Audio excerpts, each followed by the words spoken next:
Sir, I need you to stand up for me. Wait, what do you mean move? What's that? We got a call. That's enough. A call isn't reasonable suspicion. Last warning. Stand up. No, I won't. You have no legal basis to detain a federal lawyer. Daddy? The Riverside Family Diner occupied the corner of Madison and 12th Street, a brick and glass fixture that had served the community for 40 years. It was the kind of place where conversations blended into white noise, the hum of breakfast crowds, the clink of coffee cups, the soft percussion of forks against ceramic plates. For 22 years, Cyrus Sterling had defended constitutional rights from coast to coast. Judges praised his discipline. Activists trusted his integrity. Even police chiefs had hired him to rewrite their policies when departments needed reform, not rhetoric. He had argued before appellate courts, drafted legislation, and trained officers on the very laws they swore to uphold. But inside this crowded morning diner on a Saturday in late September, none of that would matter to the officer who stormed through the doors. Cyrus sat in the corner booth with his wife Denise and their 2 children, Marcus and Ava. Marcus was 8, Ava was 6, and both were absorbed in coloring the paper menus the waitress had brought them. Half-eaten plates of fries and burgers sat between them. Denise leaned into her husband's shoulder, laughing at something he had whispered. Steam rose from coffee cups. Servers weaved between booths, balancing plates of eggs and pancakes. Families chatted over the clatter of silverware and the hum of conversation. It was an ordinary morning, a warm, unremarkable slice of family life. They weren't loud, they weren't disruptive, they weren't doing anything wrong. The glass door swung open hard enough to rattle the bell above it. Officer Derek Hollis entered without greeting anyone. He didn't stop at the hostess stand. He didn't speak to the staff. His right hand rested on his taser grip, fingers curling and uncurling with a nervous energy that had nothing to do with any threat in the room. His shoulders were squared, his jaw tight. The Axon Body 3 camera mounted on his chest captured everything in its slight fisheye distortion, the fluorescent lights buzzing overhead, the condensation on nearby water glasses, and the slow approach toward the corner booth where the Sterling family sat. He stopped at their table. His shadow fell across the children's coloring pages. "Sir, I need you to stand up for me." Cyrus looked up. Confusion flickered across his face, followed by the careful composure of a man who had spent his career navigating tense situations. He set down his coffee cup. "What do you mean, move? Why's that?" "We got a call. That's enough." The words hung there. In the silence, they sounded like a verdict already delivered. Cyrus glanced at his wife, then back at the officer. Denise's hand moved instinctively to Ava's shoulder. Marcus had stopped coloring, his crayon frozen mid-stroke. "A call about what?" "I don't need to explain myself to you. Stand up." The diner had grown quieter. Conversations at nearby tables trailed off. A server paused mid-step, coffee pot suspended in the air. The couple at the adjacent booth shifted their seats. A phone rose somewhere in the dining room, recording already. Cyrus Sterling had spent his entire professional life understanding the precise boundaries of law enforcement authority. He knew what reasonable suspicion looked like. He knew what probable cause required. And he knew with absolute certainty that nothing about this encounter met any legal standard for detention. "A call doesn't give you authority to detain us," he said, keeping his voice level, as if he were testifying, as if a court reporter were transcribing every syllable. "You need reasonable suspicion of a specific crime. What crime are we suspected of committing?" The officer's breathing changed. The bodycam's microphone picked up the slight acceleration, the shallow inhales of a man whose script had been interrupted. He had expected fear. He had expected compliance. He had expected the usual deference that his uniform commanded. "I'm not going to ask again. And I'm not going to comply with an unlawful order." Cyrus placed both hands flat on the table, a deliberate gesture of non-aggression. His fingers spread wide, visible, unthreatening. "I'm a federal litigator. I know my rights and I know yours. You haven't told me what we're suspected of. You haven't identified any crime. You walked in here and demanded we leave without speaking to a single employee." Officer Hollis stepped closer, not to sit, to stand over the family, feet planted, arms at his sides but ready. His taser hand tightened. He towered over the seated family, using his height and proximity as instruments of intimidation. The body cam captured the angle, looking down at a father, a mother, two children with crayons still clutched in their small hands. "Last warning, stand up." Cyrus looked directly into the body cam lens. His voice remained steady, almost professorial. "No, I won't. You have no legal basis to detain a federal lawyer and his family. If you believe a crime has occurred, identify it. If you have reasonable suspicion, articulate it. Otherwise, you're standing in a restaurant threatening innocent people." A waiter approached carefully, his tray lowered. "Is everything okay here?" he asked, looking between the officer and the family. "There's a situation," Hollis said before Cyrus could answer. "This family needs to leave. I need them to comply or stay in this booth until backup arrives." The waiter looked at Cyrus. Cyrus looked at Hollis. "We're not leaving and we're not being detained without cause. Call your supervisor if you need to. We'll wait." But Hollis didn't call. He stood. He blocked Cyrus's path to the aisle. Other patrons were watching openly now. No pretense of not listening, no averting their eyes. 20 people at least were looking at the corner booth, at the uniform, at the family that had done nothing but order breakfast. The officer's face reddened, his posture stiffened. The moment stretched like a wire pulled too tight. Then Officer Hollis moved. His hand shot forward and grabbed Cyrus by the collar of his shirt. The fabric twisted in his grip. In one violent motion, he yanked the attorney out of the booth, sending a water glass crashing to the floor. Ice scattered across the linoleum. Silverware clattered. Ava screamed. The sound was high and sharp, the cry of a child watching something she couldn't understand. Marcus scrambled backward, knocking crayons across the table, his eyes wide with terror. Denise shouted her husband's name, reaching for him as he was torn from his seat.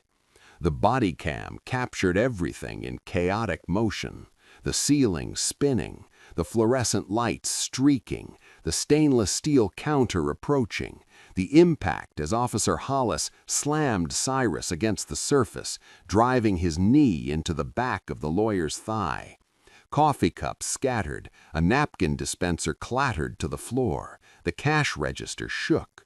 Cyrus didn't resist. He kept his hands visible, fingers spread, even as his face pressed against the cold metal. His cheek flattened against the stainless steel. His breathing was controlled, deliberate, the discipline of a man who knew that any sudden movement could be used against him. "You're making a mistake," he said, his voice strained but controlled. "Everything you're doing is being recorded by your own camera." The officer leaned close. His face was inches from Cyrus's ear. His breathing was ragged, captured in the microphone's compression.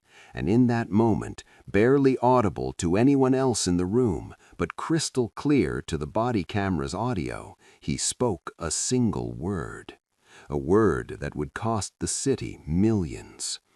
The diner had frozen. Parents covered their children's eyes. Phones emerged from pockets and purses. Dozens of screens began recording from every angle, capturing what the body cam might not. The faces of terrified children, the tears streaming down Denise Sterling's face, the absolute stillness of a community witnessing something they couldn't believe. Cyrus remained pinned. His arm was held, not gently. The officer's fingers pressed into the fabric of his torn shirt. The marks would be visible later, red, distinct, recorded on at least 6 phone cameras and one chest-mounted device that would become the centerpiece of a federal investigation. 12 seconds passed, each one recorded, each one cataloged, each one building towards something that could not be undone. Then a new voice cut through the stillness. Raymond Costa had owned the Riverside Family Diner for 31 years. He had served 3 generations of families, survived 2 recessions, and built his reputation on treating every customer with dignity.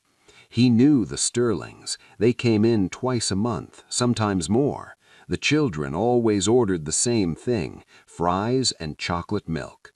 Cyrus always left a 20% tip, rounded up. Raymond had been in the kitchen when the commotion started, checking inventory, reviewing the morning's receipts. By the time he pushed through the swinging doors, wiping his hands on his apron, he found a police officer pinning one of his regulars against his counter, while children sobbed in a booth. He crossed the room in 5 strides. "Get off him!" His finger jabbed toward the officer's chest, stopping inches from the bodycam lens. His face filled the camera's frame, weathered, furious, unafraid. "That's my customer. They've been here for an hour. They ordered food, they ate, they paid, and they were getting ready to leave." Officer Hollis's grip loosened. His breathing was ragged now, captured in the microphone's compression. The authority he had projected moments ago wavered. "Sir, step back." "No, you step back." Raymond's voice carried through the entire restaurant.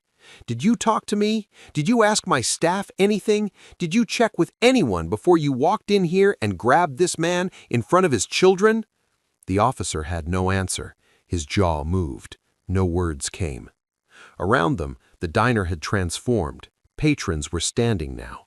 An elderly woman near the window had her phone raised, her hand steady despite her age. A young couple by the door had stopped mid-exit, recording. A businessman in a suit had abandoned his laptop to film.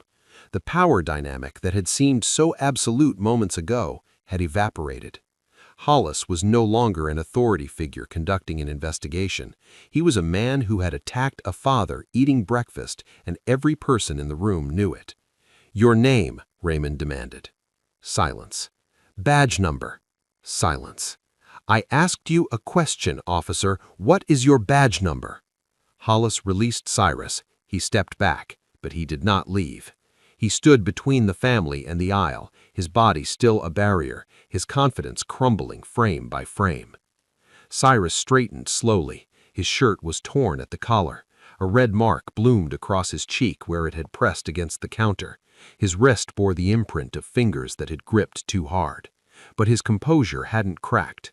He looked directly into the bodycam one final time. His voice was calm, almost quiet, the voice of a man who had argued before appellate courts and won. "You just recorded your own bankruptcy. My firm will see you in federal court on Monday." 2 backup officers arrived within 7 minutes. They pushed through the glass door to find a crowd of witnesses, a room full of recording phones, a diner owner demanding badge numbers, and their colleague standing in the middle of it all, silent and pale. The senior officer, a sergeant with 18 years on the force, pulled Hollis aside. Their conversation was brief and hushed, but the bodycam captured enough. "What did you do?" "There was a call. There's no call logged. I checked on the way over. Dispatch has nothing." The silence that followed spoke louder than any explanation. The sergeant approached Sterling, who was now seated again, his wife holding ice wrapped in a napkin on his wrist. "Sir, I'm Sergeant Williams. I need to understand what happened here." "My officer assaulted me," Cyrus said. His voice was even, factual. "He entered this restaurant, demanded my family leave without cause, and when I declined to comply with an unlawful order, he physically attacked me in front of my children. Everything is recorded, by his camera, by my wife's phone, by approximately 15 other witnesses." Raymond Costa stepped forward, his own phone still recording. "They were eating their food," he said. The words were measured, deliberate, spoken for the camera as much for the sergeant. "He didn't talk to me, he didn't ask my staff anything, he just walked in and grabbed them." That sentence would appear in newspapers across the country within 48 hours. The sergeant looked at Hollis. Hollis looked at the floor. "Officer Hollis, you're relieved of duty pending investigation. Hand over your weapon and your badge." The diner watched in silence as the backup officers escorted Hollis to a police car. He didn't speak. He didn't resist. He walked with the hollow gait of a man who understood, finally, that his career had ended in a restaurant he had never visited before, over a call that never existed, against a family that had done nothing but order breakfast. Internal Affairs reviewed the body cam footage within the week. The evidence was unambiguous. Officer Hollis had consulted no staff members before approaching the family. He had observed no crime. He had articulated no reasonable suspicion. He had escalated immediately to physical force against a compliant civilian. And he had uttered a racial slur while pinning that civilian against a counter in front of his children. His written report claimed the subject had been non-compliant and aggressive, a possible threat requiring immediate intervention. The body cam showed a father eating breakfast. The footage was reviewed frame by frame. The audio was enhanced, isolated, and transcribed. The slur was confirmed. A single word, barely whispered, captured in digital clarity that left no room for interpretation. Cyrus Sterling's civil rights firm filed suit against the city within 2 weeks. The complaint detailed emotional distress inflicted on minor children, physical assault, unlawful detention, deprivation of civil rights, loss of dignity and security, racial discrimination. The city's attorneys reviewed the footage. They calculated the cost of a jury trial. They imagined that body cam recording played in a courtroom, the slur echoing through speakers, while 12 citizens watched children scream for their father. They settled for $6.5 million. They didn't settle out of kindness. They settled because the footage showed the truth, without edits, without excuses, without escape.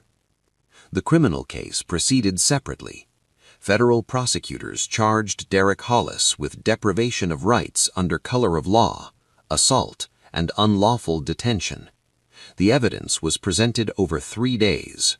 The jury deliberated for less than 4 hours. He was sentenced to 15 years in federal prison. The badge he had once hidden behind became the evidence that buried him.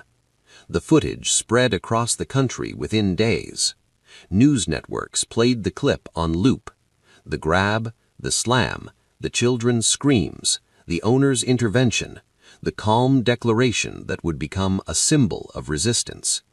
The whispered slur was enhanced, isolated, and broadcast into millions of homes. Protesters gathered outside police headquarters in a dozen cities. Lawmakers faced questions they had avoided for years. 6 months after the incident, the state legislature convened a special session. The debates lasted 3 weeks. The testimony included police chiefs, civil rights attorneys, and a diner owner from Madison Street who spoke for 11 minutes without notes. The bill passed with a 2/3 majority. They called it the Sterling Law. Under its provisions, any officer who intentionally disables, interferes with, or obstructs body camera recording during a civilian encounter commits a felony. The law mandates automatic footage review following any use of force. It requires cameras to remain active from the moment of civilian contact until the encounter concludes. Violations carry mandatory minimums. Appeals are restricted. Cyrus Sterling stood beside the governor during the signing ceremony. His children, a little older now, watched from the front row. Ava held her mother's hand. Marcus sat straight-backed, his eyes on his father. The law didn't undo what happened in that diner. Nothing could erase the nightmares that still woke Ava at night, or the wariness Marcus now showed around uniformed officers, or the way Denise flinched whenever a door opened too quickly behind her. But it ensured that the next family, in the next diner, in the next encounter that began without cause and escalated without reason, would have the same protection the Sterlings accidentally discovered. The truth, recorded without edits, without excuses, without escape. Derek Hollis appealed his sentence. The appeal was denied. He serves his time in a federal facility 300 miles from the city where he once wore a badge. He will be eligible for parole in 12 years. His pension was revoked. His name appears in training materials now, not as inspiration, but as a case study in what happens when authority forgets its own boundaries. Raymond Costa still owns the Riverside Family Diner. The corner booth where the Sterlings sat is not marked or reserved. It is used like any other, but regulars know the story. New customers sometimes ask about it. Raymond tells them the same thing every time. A family was eating breakfast. A man in uniform forgot what the uniform means, and a camera recorded the truth.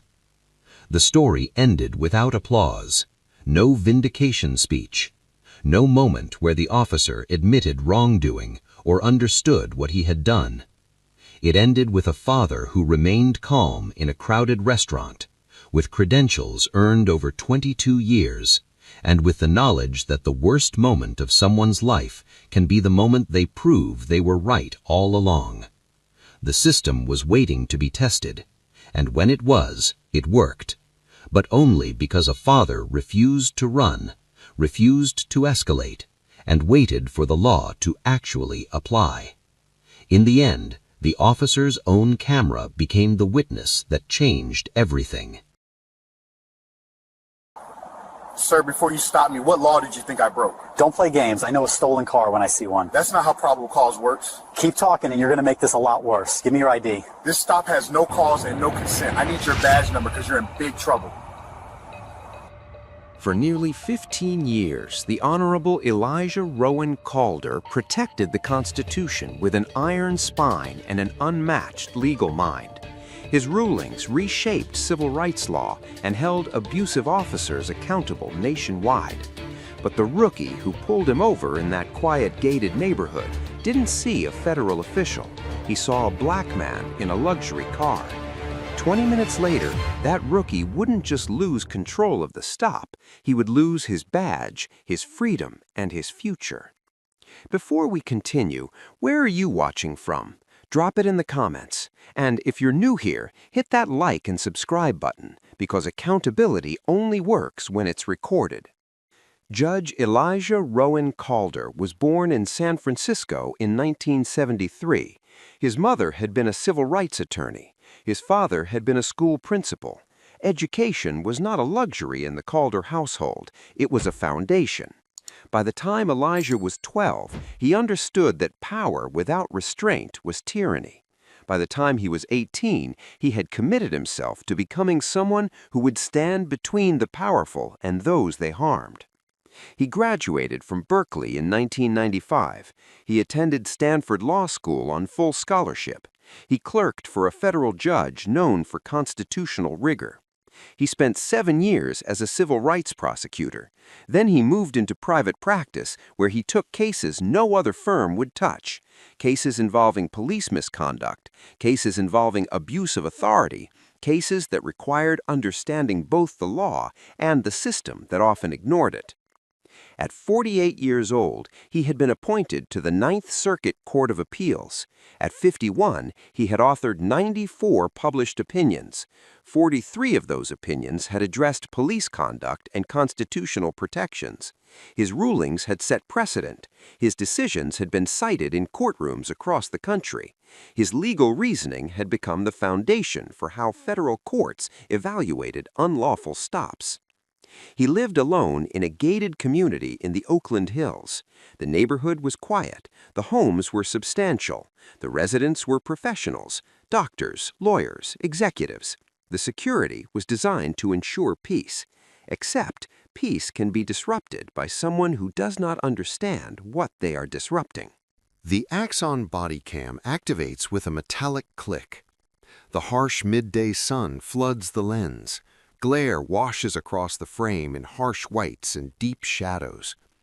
The camera tilts downward, catching expensive shoes on asphalt. This is the moment that would be watched millions of times. This is the moment that would reshape federal policy. At this precise instant, the officer holding the camera has no idea what is about to unfold. The gated community is exactly what it appears to be. Stone pillars at the entrance, iron gates that close automatically, a security booth where residents must be verified, manicured landscaping featuring native California plants, quiet streets designed for the kind of peace that money can purchase. No chaos, no crime, no commotion, just suburban silence interrupted by a patrol car that should not have been there. Judge Calder stands beside a pristine blue Mercedes-Benz. The vehicle is 4 years old. It is paid for. It is registered in his name. His posture is calm. His hands are visible at his sides. He wears a sweatshirt and jeans, nothing aggressive, nothing threatening, nothing that should trigger suspicion.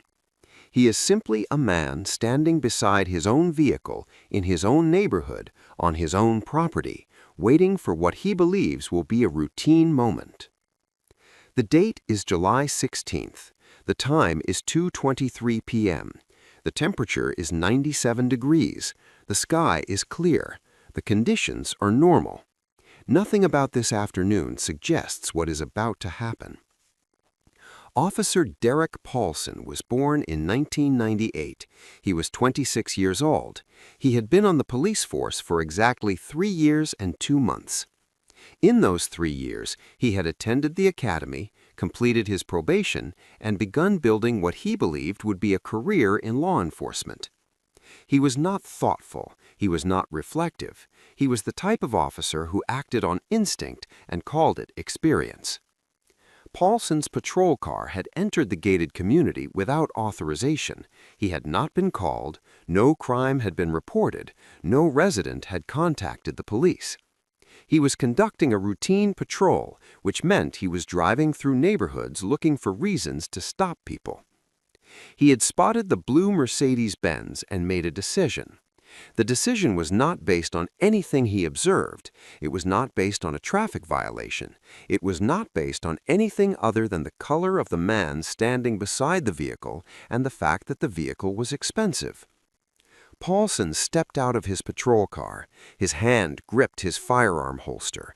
His posture radiated presumption of guilt. He approached with the confidence of someone who believed the badge granted him authority before it granted him responsibility.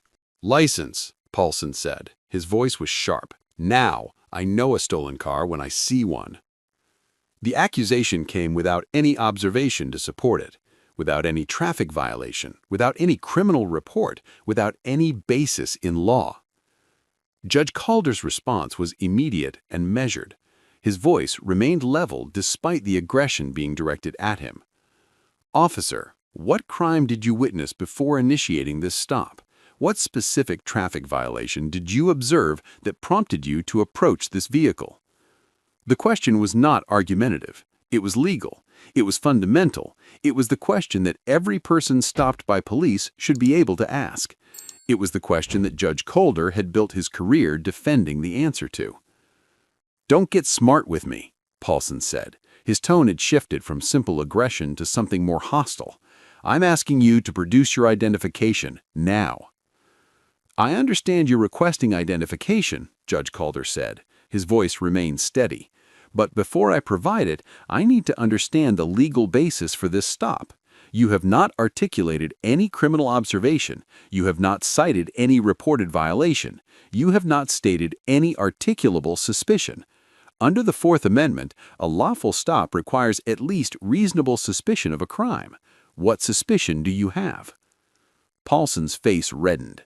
The body cam captured the exact moment his frustration transformed into anger. To him, calmness was defiance. Precision was insubordination. A man who knew the law better than he did was a threat that had to be eliminated. "Out of the car," Paulson commanded. The order was loud. It was unnecessary. It was designed to establish control. Judge Calder did not move toward the vehicle. He was not in the vehicle. He was standing beside it. The distinction was legal, and it was important, and it was about to be irrelevant.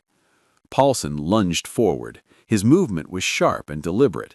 His intention was clear. He was not going to be questioned. He was not going to be reminded of constitutional law. He was going to impose his will through force. His hand reached for Judge Calder's arm. The body cam shook violently as Paulson pulled the judge toward the pavement. The video frame tilted at an acute angle. The ground rushed upward in the lens. The asphalt filled the frame. Judge Calder's body moved downward against gravity and against the force being applied to him. His hands were forced behind his back. Paulson's grip was tight and unnecessarily forceful. The officer's knee, visible at the edge of the frame, pressed into the judge's spine. The weight was applied with pressure designed to inflict pain and ensure compliance. "Stop resisting," Paulson shouted, but there was no resisting. The footage would later show a man being driven to the ground without any counterforce. The footage would show compliance being punished. The footage would show a crime being committed by an officer who did not understand he was filming evidence of his own violation. While pinned against the pavement, Judge Calder spoke. His voice remained steady despite the weight pressing into his back and the pain radiating through his body. "For the record, this stop lacks any legal basis whatsoever, and under 18 U.S. Code Section 242, deprivation of rights under color of law, you are committing a federal felony right now. You are recording yourself committing this felony." He did not raise his voice. He did not struggle. He did not fight back. He simply stated the law, the actual law, the precise statute that applied to what was happening at that exact moment, the law that Paulson was violating even as he was recording himself violating it. The body cam captured every word. The timestamp was embedded. The evidence was permanent and undeniable. Paulson applied handcuffs. The metal clicked as the mechanism tightened. The pressure was excessive and unnecessary. A bruise would form where the metal bit into skin. It would be photographed 6 hours later. It would be presented as evidence. Officer Paulson walked Judge Calder back toward the patrol car. The judge did not resist. He did not plead. He did not argue or justify or explain. He simply complied and observed. His silence was not fear. It was not resignation. It was strategy. It was the strategy of a man who understood that every moment was being recorded and that the truth was more powerful than anything he could say. Inside the cruiser, Paulson believed he had made a major arrest. He believed he was bringing in a criminal. He believed he had done his job correctly. He believed the badge protected him from consequences. He radioed it in, his voice carrying across the frequency that connects an entire police department. "Dispatch, I have a suspect in custody," Paulson said. His tone carried confidence. "Likely stolen vehicle, resisting arrest, requesting immediate processing." The words were spoken into a system that recorded everything. No theft report existed anywhere in the system. No call had come in about a stolen blue Mercedes-Benz in this neighborhood. No victim had reported the crime. No dispatch center had received notice of a stolen vehicle. The accusation was fabrication. The charge was false. The arrest was unlawful. But the words were spoken. The lie was broadcast to the entire department. And in a government building 3 miles away, someone was listening. Someone was recording. Someone was documenting the lie. Judge Calder stared at the body cam mounted on Paulson's chest. He was fully aware it was recording. He understood that everything that happened next would be preserved in digital form, immutable and permanent. He understood that the truth was being documented, and that the truth was a powerful thing that could reshape entire systems. The drive to the station took 8 minutes. In those 8 minutes, Paulson checked his mirrors several times.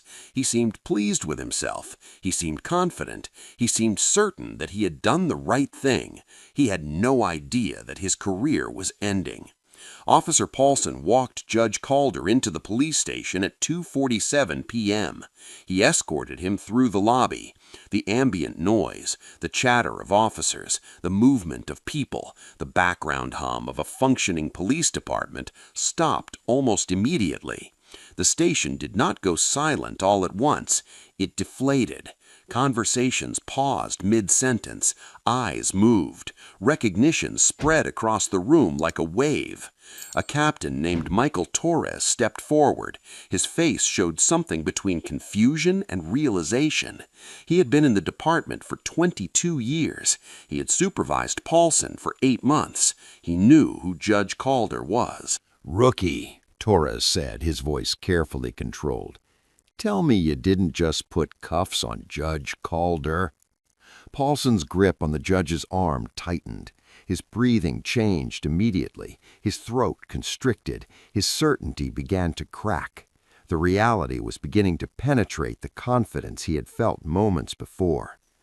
"I pulled him over for a stolen vehicle," Paulson said, but as he said it, his voice carried doubt. He was beginning to understand, or he was beginning to hope he was wrong, but he was not wrong. He had arrested a federal judge. He had assaulted a federal judge. He had done it on camera. Judge Calder looked at Captain Torres directly. His composure had not changed. His voice remained steady. "Captain, I expect you to initiate an immediate internal affairs notification. This officer conducted an unlawful stop without probable cause, without reasonable suspicion, and without any criminal observation. He used force without legal necessity. He made false statements on the radio. He fabricated a crime that did not occur." Torres nodded. His posture had shifted completely. He was no longer addressing a suspect. He was no longer treating this as a routine arrest. He was addressing a federal judge who had just been assaulted by one of his officers in the middle of his police station. "Remove the handcuffs," Torres ordered. Paulson's hands moved. His fingers fumbled with the keys. He was beginning to understand the magnitude of what he had done. The handcuffs clicked free. Judge Calder's wrists were examined. The bruising from the cuffs was already visible. The skin was red where the metal had pressed into flesh. The bruising from being slammed to the pavement would appear within hours. It would be photographed. It would be documented. All of it was evidence. Internal Affairs received the footage within the hour. Sergeant Maria Lopez, who had been in IA for 8 years and had sustained complaints against 19 officers, reviewed it without commentary. She played it once. She played it again. She paused on specific moments that revealed the truth. The first pause came at the moment Paulson approached the vehicle. There was no probable cause visible on the footage. There was no observation of a crime. There was no traffic violation. There was only a black man in an expensive car. Nothing more, nothing less. The second pause came at the moment of physical contact. Paulson's claim of resisting was contradicted by the body cam itself. Judge Calder's arms were at his sides. His posture was compliant.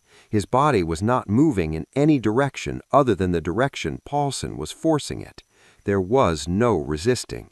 The footage could not be clearer. The third pause came at the radio transmission.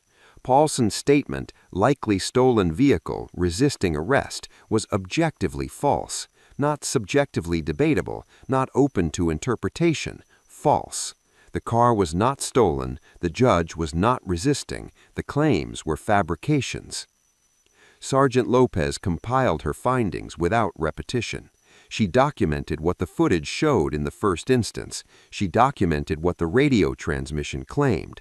She documented the contradiction. She documented the crime. She sent it to the district attorney's office with a single notation: federal charges recommended. Officer Derek Paulson was suspended that day. His badge was surrendered. His service weapon was secured. He was placed on immediate administrative leave pending investigation. He was informed of his rights. He was informed of the charges he would face. The irony of a police officer being informed of his rights by other police officers seemed to pass everyone by. Or perhaps the irony was intentional. Perhaps it was meant to teach him something. He was arrested the following morning. The charges were federal. Aggravated assault under color of law, 10 years maximum. False imprisonment, 15 years maximum. Falsification of official documents, 5 years maximum. Civil rights violations against a federal judge, 10 years maximum. The charges were serious because the violation was serious. The trial lasted 1 week. The prosecutor's case was simple because the evidence was overwhelming. They played the body cam in its entirety to the jury. 12 citizens watched Officer Paulson approach the vehicle without basis. They watched him claim suspicion without articulation. They watched him escalate without justification. They watched him apply force without necessity. They watched him fabricate a crime that did not exist. They watched him record himself doing all of it. Paulson's defense offered no coherent strategy. His attorney argued that Paulson was responding to a call about a stolen vehicle. There was no call in the dispatch records. His attorney argued that Judge Calder had resisted. The body cam showed no resistance. His attorney argued that the car could have been stolen. No report of theft existed anywhere in any system. The jury deliberated for 27 minutes. They did not need to watch the video again. They had seen what they needed to see. The verdict was unanimous on all counts. Guilty, guilty, guilty. The judge who presided over sentencing was Judge Patricia Chen, a woman with 30 years of judicial experience. She looked at Paulson and delivered the sentence that would reshape federal policy on police accountability. 25 years in federal prison. No parole eligibility. No early release. No discretionary sentencing reduction. Paulson collapsed in his chair. His mother wept in the gallery. His future was erased. His career was over. His freedom was taken. The body cam footage went viral. It was shared millions of times. Within 48 hours, it had been viewed over 50 million times. News outlets covered it. Legal scholars analyzed it. The world did not watch a judge get abused. They watched a system expose itself through the very technology designed to protect it. The Department of Justice opened a comprehensive investigation into Officer Paulson's police department. They examined every stop he had conducted in his 3 years on the force. They found a pattern. 73 stops over 3 years. 49 of them involved black drivers. 32 of those 49 had resulted in arrests for minor offenses that prosecutors later dropped or declined to charge. The pattern was not ambiguous. The bias was documented. The department was placed under federal oversight. Mandatory training was implemented. Body cameras became mandatory and non-discretionary for all officers. Traffic stops became subject to immediate supervisory review. The system changed not because anyone wanted change for its own sake. The system changed because the truth could not be denied and the consequences could not be avoided. The legislation that followed bore Judge Calder's name. The Vance Law, named after the judge who had been stopped, mandated immediate decertification for any law enforcement officer convicted of falsifying reports tied to racial profiling.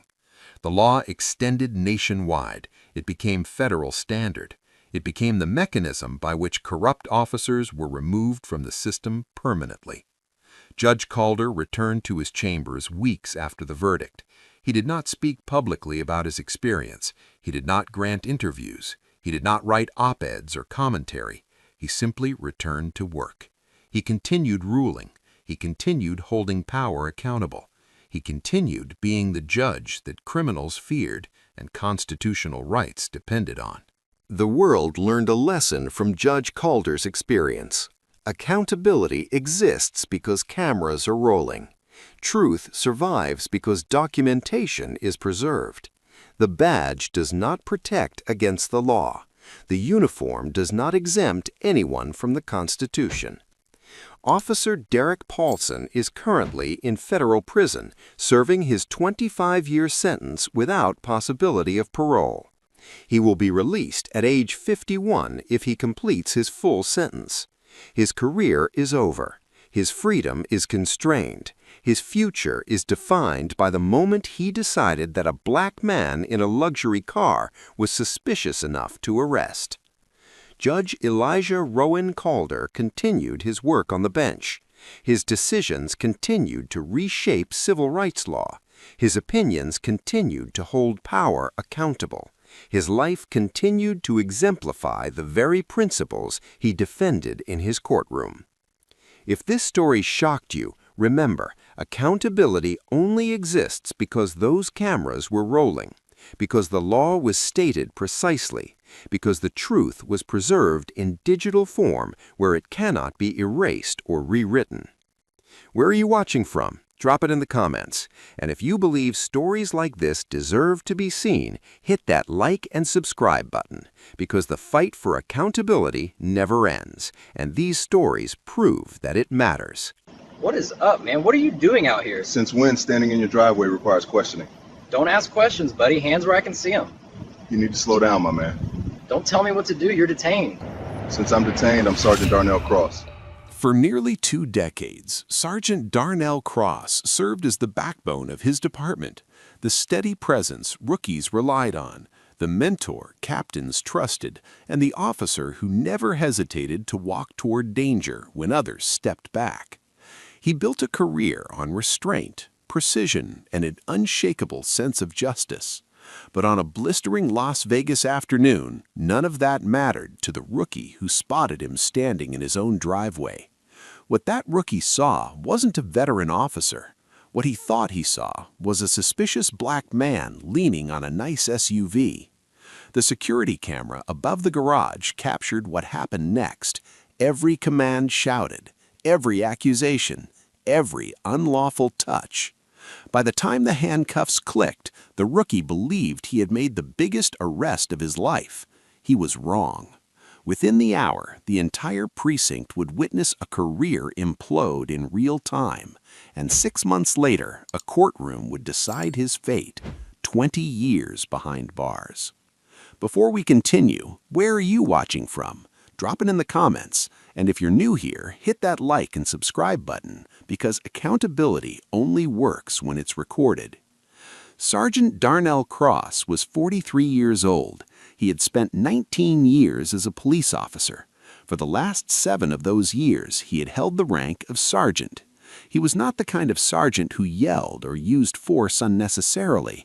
He was the kind who showed up early, stayed late, and mentored rookies into becoming better officers than he had been. He taught de-escalation courses at the academy. He had trained over 200 officers in techniques for managing tense situations without violence. His internal affairs file contained 0 complaints. Instead, it contained commendations, letters from citizens, thank you notes from officers he had guided. He was the kind of leader captains requested by name. He was the kind of mentor rookies asked for when they had problems. His reputation extended beyond the precinct. Community leaders knew him. Neighborhood associations asked him to speak. He had built a career on the principle that authority without restraint was tyranny, power without responsibility was corruption, and the badge meant nothing if it wasn't used to protect everyone equally. On a Thursday afternoon in July, Darnell was standing in the driveway of his apartment complex. The heat was brutal, 111 degrees, the kind of Las Vegas summer where the pavement shimmers and breathing feels like inhaling from an oven. He was waiting for his wife to come downstairs. They had plans for dinner. Nothing extraordinary, just a normal afternoon before a normal evening. He was wearing casual clothes, jeans, a polo shirt, no badge, no gun visible, just a man in his own driveway leaning against his own vehicle, waiting. The apartment complex was upscale, 7 stories, glass exterior, premium parking spaces. The neighborhood was quiet. The landscaping was immaculate. This was the kind of place where people expected safety, where people expected authority to work in their favor. Officer Marcus Webb was 23 years old. He had been on the force for 14 months. He was the kind of rookie who believed the badge granted him authority before it granted him responsibility. He was the kind of officer who escalated before he assessed. He was the kind of man who saw a black man in an upscale neighborhood and believed something was wrong. Webb's patrol car jumped the curb. The tires gripped asphalt. He parked diagonally across the sidewalk, blocking Darnell's SUV from behind. The position was aggressive. The intention was control. He stepped out with adrenaline flooding his system. His hand hovered near his taser. His chest was puffed. His posture communicated dominance before he had spoken a single word. "What are you doing out here?" Webb's voice was sharp, not curious, accusatory. "Standing in my driveway," Darnell said. His response was measured, respectful. He had been trained to de-escalate. He knew this was a problem situation. He knew that the wrong words could make it worse. Webb's eyes moved from Darnell's face to the apartment building behind him. He saw the luxury complex. He saw the parking lot. He saw a man who did not fit the neighborhood narrative he had constructed in his mind. "This is a gated community," Webb said. "Not a question, a challenge." "Yes," Darnell said. "I live here." Webb moved closer. His hand remained near his taser. The security camera mounted above the garage entrance captured everything: the angle, the distance, the aggression in Webb's posture. It captured what came next without distortion or ambiguity. "I need your identification," Webb said. "For what reason?" Darnell asked. He was asking the right question, the legal question, the question that should have caused Webb to articulate a basis, a reason, a cause. Webb did not articulate anything. Instead, he issued a command. "Hands where I can see them." Darnell did not argue. He raised his hands. His palms were open. His movements were slow. He was demonstrating compliance. He was showing that he was not a threat. But compliance did not satisfy Webb. Compliance angered him. It suggested defiance. It suggested disrespect. "Turn around," Webb ordered. Darnell turned. The camera captured the movement, the moment where a sergeant complied with a command from a rookie officer who had no legal authority to issue it. "Don't talk," Webb said. Darnell had not been talking, but the command came anyway. It was designed to control, to establish dominance, to ensure that Darnell could not explain who he was. Webb grabbed Darnell's wrist, not to guide him, to control him. His grip was tight. His movement was aggressive. He spun Darnell toward the SUV. The metal was hot from the sun. The hood burned where Darnell's body made contact. Webb slammed him against the hood, not carefully, with force. The sound carried across the parking lot. Darnell's breath was forced from his lungs. "Stop resisting," Webb said. But Darnell was not resisting. The camera showed a man in a polo shirt being assaulted on his own property. The camera showed zero resistance, zero threat, zero justification. Webb pulled handcuffs from his belt. The metal gleamed in the sunlight. He applied them with force, too much force. The edges bit into skin. Darnell did not cry out. He did not struggle, but the camera captured the bruising that would appear hours later. Once the cuffs were tight, Darnell did something that changed everything. He looked directly at the security camera mounted above the garage. He knew it was there. He had lived in this complex for 4 years. He knew the security system. "Badge number 4782, he said, his voice steady despite the pain in his wrists. "Sergeant Darnell Cross, Metro Police Department, Southeast Division. My commanding officer is Captain James Rodriguez." The statement was not a plea. It was not a threat. It was documentation. It was Darnell placing the truth into the record before Webb could construct a false narrative. Webb heard it, but hearing it did not change Webb's behavior. Instead, Webb doubled down. "Stop talking," he said. "You're making this worse." Darnell said nothing more, but the camera had captured his words. The timestamp was embedded in the footage. The evidence was secured.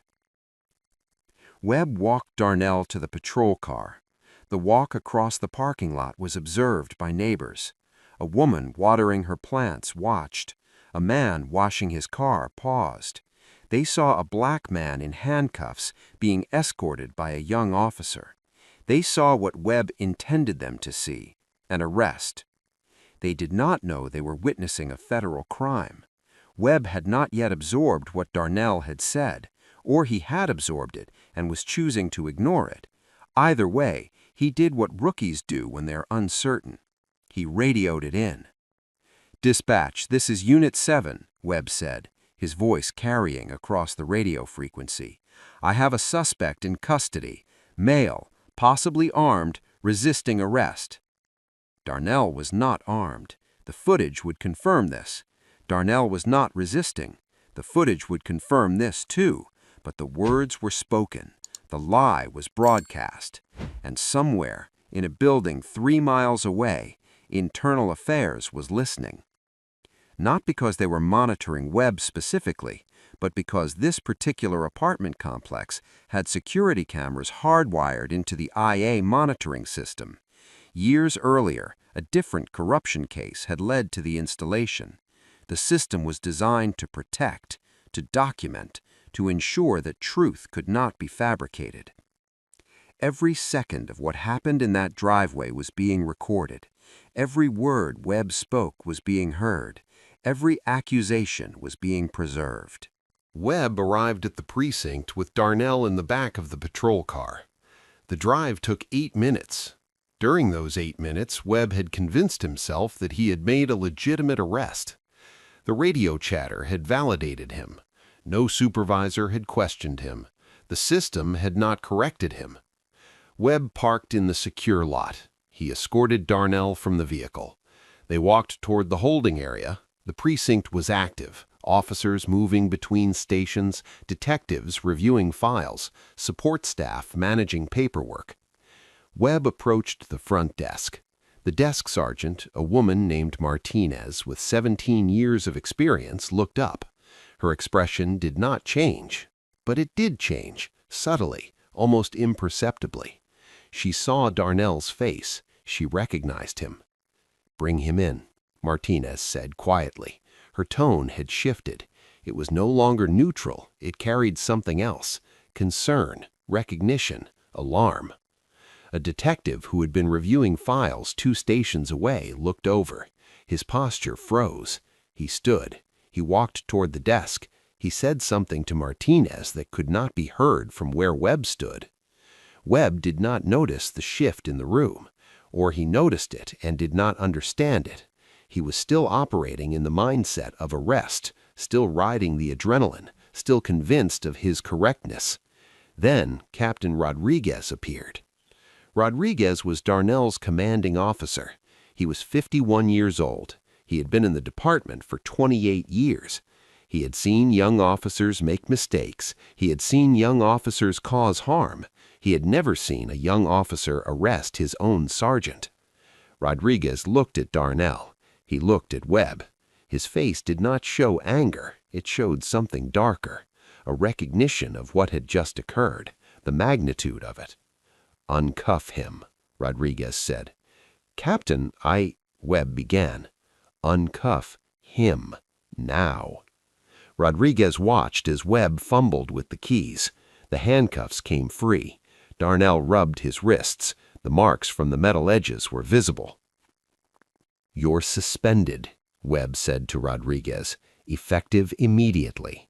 Do not speak to anyone. Do not touch any evidence. Do not file any reports. Do you understand?" Webb nodded. The room had gone silent. Officers had stopped moving. The entire precinct was watching a career implode in real time. The internal affairs investigation did not take long.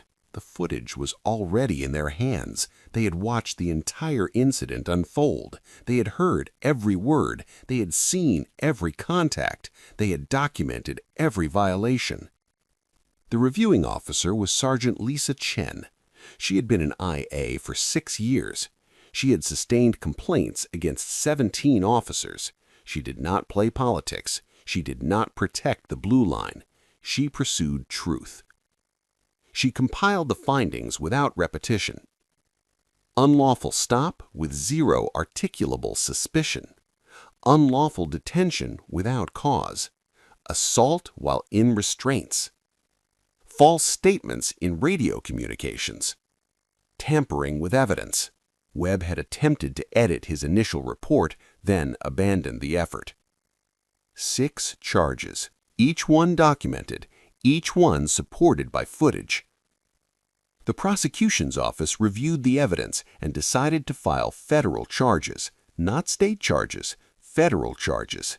Civil rights violations, kidnapping under the color of law. These were serious felonies with mandatory minimum sentences. Webb was arrested at his home. He was processed. He was assigned counsel. He was informed of his rights. The irony of a police officer being read his rights by other police officers seemed lost on him. Or perhaps it was not. Perhaps in that moment the reality was beginning to dawn. The trial lasted 3 weeks. The prosecution's case was simple because the evidence was overwhelming. They presented the security footage without commentary. They played the radio transmission. They presented testimony from Darnell about his experience. They presented testimony from Captain Rodriguez about what it meant for a sergeant to be unlawfully arrested. The defense had no coherent strategy. Webb's attorney argued that Webb had been responding to a report of suspicious activity, but there was no report. The defense argued that Webb's actions were consistent with protocol, but the protocol had been violated. The defense argued that Darnell had resisted, but the footage showed no resistance. The jury deliberated for 5 hours. They watched the footage again. They reviewed the radio transmission. They examined the timeline. There was no ambiguity. There was no reasonable doubt. Guilty on all counts. The judge who presided over the sentencing was Judge Patricia Hayes. She had been on the bench for 12 years. She had heard cases involving police misconduct before, but she had never sentenced a police officer for kidnapping another police officer. "You took an oath," Judge Hayes said, looking at Webb. "That oath was to protect and serve, to uphold the Constitution, to enforce the law with restraint and with respect for human dignity. You violated that oath in the most direct way possible. You kidnapped a man who spent his career teaching other officers how to do the job correctly. You assaulted him, you lied about him, and you did it all on camera, as though the truth did not matter. 20 years, federal prison, no parole eligibility for 10. Webb's family in the gallery collapsed. His mother wept. His attorney requested an appeal. It would be denied. Darnell returned to duty 3 weeks after the verdict. He did not make a public statement. He did not seek interviews. He simply returned to work. He returned to mentoring rookies. He returned to teaching de-escalation. He returned to being the sergeant his department needed. The rookie's name became a reference point in academy ethics training. Instructors showed the footage. Instructors explained what went wrong. Instructors emphasized the weight of authority and the responsibility that comes with it. The department instituted mandatory bias review and procedural certification. All officers had to recertify annually. All stops had to be documented and reviewed. The system slowly began to change. Darnell's final commendation came from a surprising source, the community. The neighborhood association that had watched him arrested in his own driveway held a gathering. Hundreds of residents attended. They thanked him for his service. They apologized for what had happened. They did not need to, but they did anyway. Justice was not served in this case. Justice was defended by the very man the system tried to break. Where are you watching from? Drop your location in the comments. And if this story showed you something you didn't know before, hit subscribe, because these stories only have power when people actually see them.